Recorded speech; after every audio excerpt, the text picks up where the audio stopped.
নতুন দল। জুলাই বিপ্লবের অগ্নি কণ্ঠস্বর আপনারা।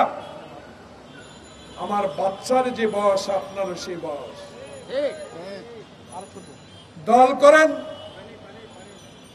প্রতীক নেন, রেজিস্ট্রেশন হোক, নির্বাচনের লড়াই রমজানের আগে হবে। তার আগে কেমনে বলেন 200 সিট আপনি পাবেন? কিসের ইঙ্গিত? 300 সিট পাবেন, কিসের ইঙ্গিত দিচ্ছেন? আগে তো বলেছে আমার বাচ্চার সমান আপনার বয়স, আর আপনার জন্মের পাগ থেকে রাজনীতির সাথে আমাদের সম্পর্ক।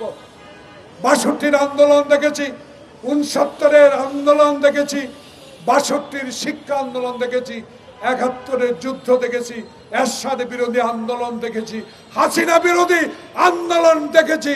আপনাদের আন্দোলনকে যদি তারেক রহমানের বিএনপি সহ যারা আমরা তারা সমর্থন না করতাম, কশিন কালো আপনারা এই আন্দোলনে সফল হতে পারতেন না। আপনাদের এই সফলতাকে আমরা অস্বীকার করি না, কিন্তু কথাবার্তাগুলো যেন সুন্দর হয়। কারণ আমাদের দল বলেছে আসুন রাজনীতি করেন, ক্ষমতায় বসেন, যদি জনগণ ভোট দেয়।